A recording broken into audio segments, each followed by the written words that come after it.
Imagine a patient who doesn't die over the course of days or weeks, but whose agony stretches across 4 entire centuries.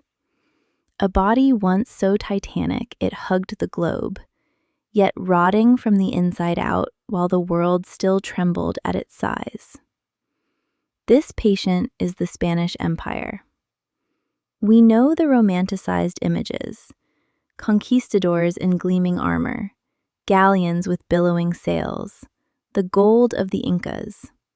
But that is merely the facade. Behind it lies a pathological history of hubris, economic suicide, and genetic degeneration so grotesque it fills medical textbooks. Today, we perform an autopsy. We are not looking at the glory, we are looking at the gangrene. We analyze how the most powerful nation on earth, history's first true superpower, lost everything. It wasn't a sudden cardiac arrest. It was a slow, agonizing amputation, limb by limb, one war after another, one bankruptcy after another. From the battlefields of Flanders to the jungles of South America, down to the final bullet to the head in the Bay of Havana. This is the story of how Spain destroyed itself.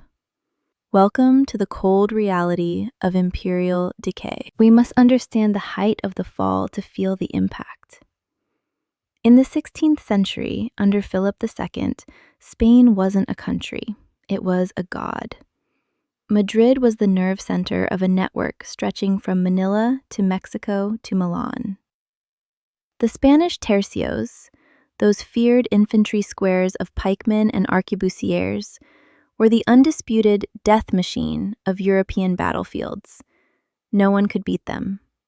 They were disciplined, professional, and absolutely lethal. The Spanish Navy was so massive that people believed it could crush England simply by filling the English Channel with wood. But this power was an optical illusion. The king, sitting in the gloomy monastery palace of El Escorial, churning through mountains of paperwork, was already managing scarcity. The logistics of this empire were a nightmare. An order from Madrid to Lima took 6 months. A reply took another 6. They were governing a planet at the speed of a sailboat. And while the world feared Spanish power, administrative bloat was eating through the treasury like a cancer. The armies were huge, yes, but they were almost never paid on time. Mutinies were as common as victories. The Colossus was already staggering when it looked its tallest. The paradox of Spain is the first textbook example of the resource curse. Every year, the silver fleets landed in Seville, laden with the wealth of Potosí and Zacatecas. Tons of silver, mountains of gold. By all logic, Spain should have been the richest country in the world. But the opposite happened. The money didn't stay in Spain. It rushed through the country like water through a burst pipe, straight into the pockets of bankers in Genoa, Augsburg, and Antwerp to finance endless wars. Spain produced nothing. Why work? Why build industries when you can just pick gold up off the ground? The result was catastrophic inflation. The price revolution of the 16th century made Spanish goods so expensive that no one bought them, while cheap foreign goods flooded the market. The Spanish elite despised commerce. A hidalgo did not work. He fought or he prayed. Thus, the empire became a bizarre construct, a country swimming in gold, yet constantly broke. The crown declared state bankruptcy no fewer than 9 times during this golden age. 9 times! Imagine if the USA defaulted on its debt 9 times today. That was the economic reality behind the glitter. The first deep cut into the flesh of the empire didn't come from an equal rival, but from its own subjects. The Netherlands. This small, swampy patch of earth was the economic lung of the empire, and Spain decided to strangle it. Philip II would tolerate no Protestant heretics in his realm. He sent the Duke of Alba, the Iron Duke, to restore order. Alba established the Council of Blood, executed thousands, and confiscated fortunes. It was the perfect way to turn loyal citizens into fanatical rebels. What followed was the 80 Years' War. It was the Vietnam War of the 17th century. Spain sent its best troops north, but they literally sank into the mud. The Dutch opened the dikes, flooding their own land to stop the Spaniards. They weren't fighting for a king. They were fighting for their freedom and their wallets. This war bled Spain white. It devoured soldiers and ducats on a scale that was simply unsustainable. In the end, the superpower had to capitulate. In 1648, Spain recognized the independence of the Netherlands. It was proof that the giant could bleed. While Spain was bogged down in the Dutch swamp, another wound opened in the west: Portugal. Since 1580, the two Iberian empires had been united in a personal union. But for the Portuguese, the deal had gone sour. Spain's enemies were attacking Portuguese colonies, and Madrid did nothing to protect them. On the contrary, Madrid wanted to use Portuguese troops for its own wars. In 1640, with Spain distracted by uprisings in Catalonia, the Portuguese nobility saw their chance. It was a quick divorce. The Duke of Braganza was proclaimed King John IV, and the Spanish garrisons were thrown out. The loss was strategically devastating. With Portugal, Spain lost not just a neighbor, but access to a vast colonial network in Brazil, Africa, and Asia. Iberian unity was shattered. Spain was now alone on its peninsula, sandwiched between a hostile France in the north and a now hostile Portugal in the west. The first great wave of disintegration was complete, and the empire was permanently maimed. When we talk about decline, we must talk about biology. The House of Habsburg had an obsession: purity of blood. They married cousins, nieces, uncles, over and over, generation after generation, to keep the inheritance together. The result in 1700 was Charles II, known as El Hechizado, the Bewitched. He was the sad end product of this genetic madness. His lower jaw was so deformed, the famous Habsburg jaw, that he could barely chew or speak. He didn't learn to walk until he was 8. His intellect was minimal, his health ruinous. The autopsy of his corpse is a historical document of horror. The physician reported his heart was the size of a peppercorn, his lungs corroded, his intestines rotten, and that he had not a single drop of blood in his body.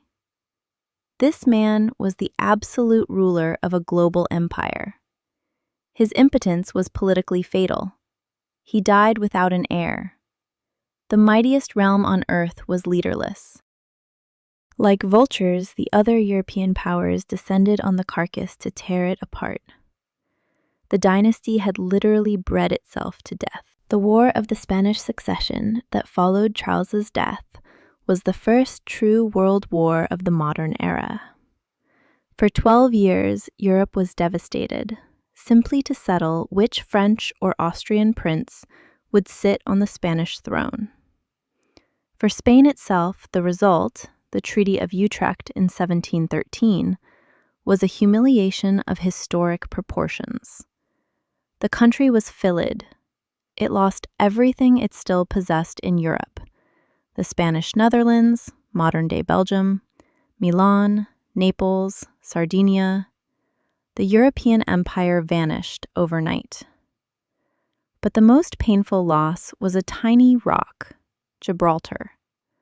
The British took it and kept it, a strategic dagger in Spain's flesh that remains there to this day. Spain was demoted from a world power to a second-rate power, dependent on France, ruled by a new dynasty, the Bourbons, who tried to turn feudal chaos into a modern state. But the damage was irreparable. Spain was now strictly an Atlantic empire, its center of gravity shifting entirely to the colonies, no longer in Europe. Under the Bourbons in the 18th century, Spain tried to reinvent itself. They called it the Second Conquest of the Americas. But this time, it was a bureaucratic conquest. Madrid wanted more efficiency, more taxes, more control. They sent officials from Spain, the so-called peninsulares, to manage the colonies. These men were arrogant, corrupt, and looked down on the Spaniards born in the Americas, the Creoles. That was the fatal mistake. The Creoles were rich. They owned the land, the mines, society itself. But they were not allowed to govern. They were treated like children in their own home. The Bourbon reforms squeezed the colonies like lemons to finance wars in Europe. The social contract broke.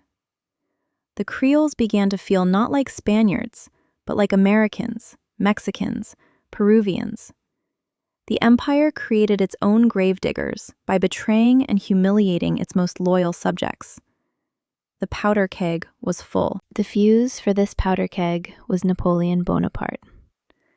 In 1808, he committed one of the greatest political blunders in history. He invaded Spain, invited the royal family to Bayonne, and forced them to abdicate. He placed his brother Joseph on the Spanish throne. For the Spaniards, this was treason. The country exploded. The War of Independence against France was brutal, chaotic, and heroic. The 2nd of May in Madrid, the siege of Zaragoza, Spain fought like a lion. But look across the Atlantic. For the colonies, this was the moment of truth. The motherland was occupied, the rightful king imprisoned. To whom did they owe obedience? A French usurper? No. The Creoles formed juntas, local governments, ostensibly to preserve the king's rights. But once they had tasted power, there was no going back. The power vacuum in Madrid was the catalyst. The connection was severed, physically and morally. The head of the empire had been cut off, and the body began to thrash in all directions. What followed was not an orderly transition, but a 15-year bloodbath. The war for independence in Latin America was a civil war of horrific cruelty. Simón Bolívar, the liberator, proclaimed war to the death. Any Spaniard not actively fighting for independence was to be killed. Prisoners were massacred, cities burned. It was total war. Spain, itself devastated by Napoleon, sent expeditionary forces, but they died by the thousands from yellow fever and guerrilla attacks. Geography worked against Spain. How do you defeat an uprising that stretches from the deserts of Mexico to the glaciers of Patagonia? It was impossible. After the Battle of Ayacucho in 1824, it was over. The entire continent was lost. Spain, which once ruled half the world, was reduced to Cuba, Puerto Rico, and the Philippines. The treasury was empty. Trade collapsed. The empire was clinically dead. Only a few islands twitched as a reflex. The 19th century was a long, dark nightmare for Spain. While England celebrated its Victorian age, and Germany rose to become an industrial power, Spain tore itself apart. 3 Carlist wars, brutal civil wars between reactionary monarchists and liberals, gave the country no peace. There were coups, brief republics, new kings, assassinations. The country was politically unstable and economically backward. The few remaining colonies were no longer seen as part of the country, but purely as objects of exploitation to fill the empty state coffers. In Cuba, resistance grew. Spain's answer was even more violence. General Weyler introduced reconcentración, the forced relocation of the rural population into guarded camps to starve the rebels of support. Hundreds of thousands of civilians died of hunger and disease. These images of starving children in Cuba went around the world and destroyed the last shred of Spain's moral authority. 1898 was not just a war. It was a collision of 2 eras. On one side, the USA, young, industrial, steely, hungry. On the other, Spain, old, wooden, tired, proud. The trigger, the explosion of the USS Maine, was almost irrelevant. The USA wanted to inherit the empire. The war itself was a farce. In Manila Bay and off Santiago de Cuba, the Spanish fleet wasn't defeated, it was slaughtered. It was target practice for the American gunners. The Spanish admirals knew they were sailing to their deaths. They did it for honor. But honor doesn't win wars. The Treaty of Paris sealed the end. Cuba, Puerto Rico, the Philippines, Guam, everything went to the USA. The disaster of '98 was a national trauma. Spain woke up to realize it was no longer a world power, but an insignificant state on the fringe of Europe. The country's intellectual elite sank into deep depression and self-doubt. The dream was finally over. But empires die slowly in the minds of men. In the 20th century, Spain frantically tried to revive the imperial spirit in North Africa. Morocco was to be the substitute for America, but it became a graveyard. In 1921, at Annual, a poorly led, corrupt Spanish army was annihilated by Riffian tribesmen under Abd el-Krim. Over 13,000 Spanish soldiers were massacred in a few days. It was one of the worst defeats of a colonial power in history. Later, under Franco's dictatorship, Spain clung to the Western Sahara. But even this last remnant ended in shame. In 1975, as Franco lay dying, Morocco organized the Green March. Spain, politically paralyzed and fearful, simply withdrew. It handed over the territory and its people to Morocco without firing a shot. It was a cowardly exit through the back door, a fitting end to a story full of missed opportunities and arrogance. And today, the story isn't over. The empire is gone, but the centrifugal forces remain. Spain was never a monolithic block. It was a collection of kingdoms held together by a crown. When the crown is weak, the old seams burst open. Look at Catalonia. Look at the Basque Country. The rhetoric of the separatists today is startlingly similar to the rhetoric of the Dutch rebels 400 years ago. Madrid exploits us. We are a different culture. We want our own laws. The police violence during the Catalan referendum in 2017 was an echo of old imperial reflexes. Force instead of dialogue. Suppression instead of compromise. The imperial ghost still haunts the institutions. Modern Spain is still struggling to define what it actually is. A nation? A state of nations? The process of disintegration that began in Flanders is now eating through the heart of the motherland itself. When we look at the plaza in Madrid today, where decisions for half the world were once made, we see only tourists and pigeons. What remains of 400 years of world power? A language spoken by 500 million people? That is the true lasting legacy. But politically, the empire is dust. The history of Spain is the ultimate warning to any modern superpower. It teaches us that size is no protection against the fall. Spain didn't die because it was too weak. It died because it was inflexible, because it believed that tradition was more important than innovation, because it put gold above work and dogma above pragmatism. It was death by 1,000 cuts, self-inflicted by a blade made of pride. And if we listen closely, we can still hear the echo of this long, slow dying today, in the empty villages of Castile and the angry streets of Barcelona. Finis gloriae mundi.